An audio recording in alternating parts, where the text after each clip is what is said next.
Hi! So this is what turning into a fairy actually looks like. I got a chance to capture some behind the scenes moments while transforming into my favorite character, Diwa. And the whole process was super fun but definitely a bit challenging. It really pushed my creative side, especially since I'm not used to wearing wigs. One of my biggest challenges for this show, kaming dalawa ng kapatid ko si Wata, kaming dalawang fairies, kami lang ata yung nagmumblema lagi sa wig kasi very thick siya and lots of hair pinning. Ano ba tawag doon? Yun.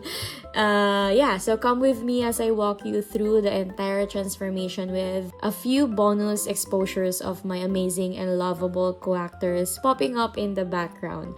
So, hindi ko na nasama yung pag-aayos ng hair. Actually, si Tatang, which is our kapre, ang lagi nag-aayos sa amin ng hair, kami dalawa ni Ange.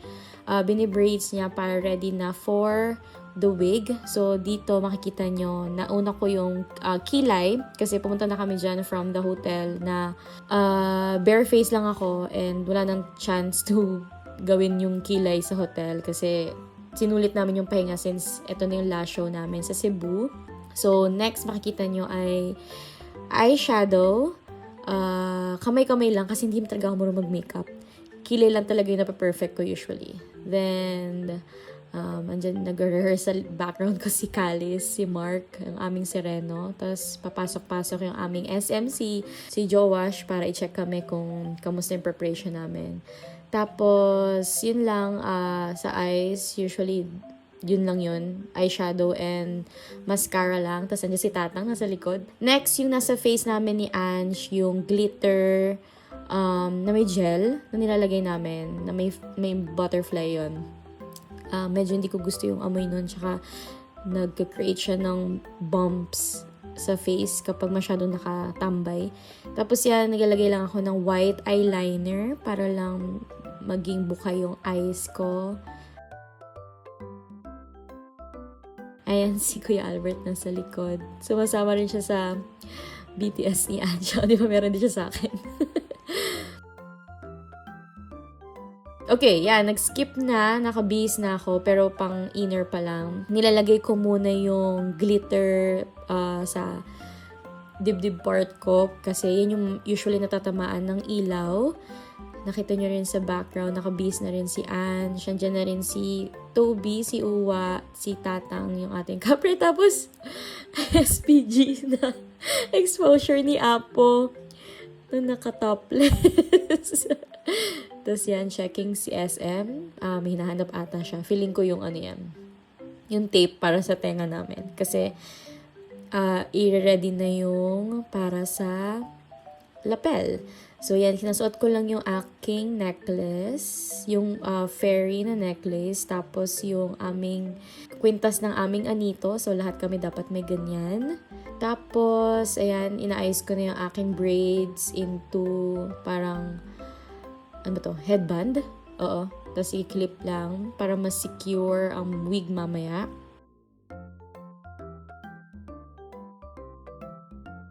Ito, labas-pasok ng aming uwa. Ang ligalig yan. Ilagay ko na rin yung net. Pinasok ang mga baby hair. Yan yung masyadong mahirap i-secure kasi marami akong baby hair.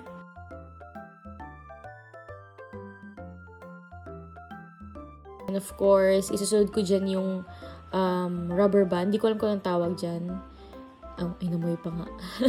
Binigay sa akin yan ni mommy para mas secured ang ating wig. Okay, nag-skip na. Makikita nyo may lapel na kami. Actually, kapag kami dalawa ni Ange, yun yung pinaka-inaabangan namin, yung lapel. Kasi doon nagsa-start lahat ng mga struggles namin. Kasi doon namin kinakabit lahat ng wig, part of the headdress. So, makikita dyan na sobrang tagal ko kung paano ko i-secure yung wig ko. Kasi, since fairies kami, kailangan medyo may pagkamagaslaw yung character ko dito. So, kailangan secured ang ating wig.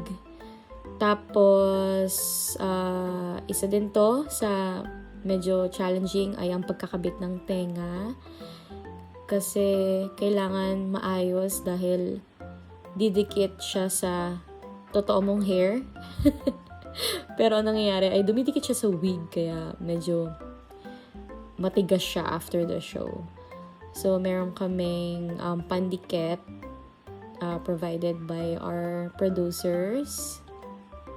Very, naman siya, strong ang pandikit na umaabot na 1 linggo sa aming tenga. Yung dried, kung hindi ka nagkukuskus ng maayos. So, ayan. Pag nalagyan na ng glue, lalagyan din pa namin yan ng tape para mas secured ang aming tenga. Since medyo heavy ang aming wig, so may tendency na tatama siya. And, ayan. Inaayos ko na yung hair ko para mawala na sa face. Usually, ginagawa ko, bini-braids ko siya, pero mas okay na, parang almost the same kami ng kapatid kong si Wata. Tapos bigla ang lapel check, kaya nagbihis muna saglit. Okay, yeah. Next scene na yan, ang last part sa pag-aayos, yung paglalagay ng mga white sa aming faces. So, nandyan ating exposure, si Sweet at si Ampa na umalis na. Dumating din si Suman ng hiram ng pandikit ata para sa ears. So, yan. Ang usual kong white sa face ay moon sa aking noo. Tapos si Wata naman ay star sa kanyang nose bridge. Ayan, para pares pa din kami. And since di naman ako ganun ka-creative sa pagdodrawing, hanggang ganyan lang kaya ko. Moon, tsaka little dots sa eyebrows, and something to connect lang the moon. Tapos, ayusin ng lapel para, minsan kasi very expressive ang aking face, dumidikit yung lapel sa paint, sa face paint. Tapos, ayan, isa rin sa mahirap gawin ay ang pagdikit ng mga headdress na dapat secured sa ulo dahil nga gumagalaw-galaw tayo. 3 yung headdress namin ni Ange. So, ayan. Taray ni Kalis nasa likod. Ganda rin ng hair. Ayan, almost done na. Brushing lang. Final touch up. And tinanggal ko pa yung balahibo sa brush. Tapos, retouch lang ng mga, dahil since naglapel, sound check, vocalization kami dito, and warm up, kaya medyo pinagpawisan, kaya ni-retouch. Tapos yan, para sa lalamunan.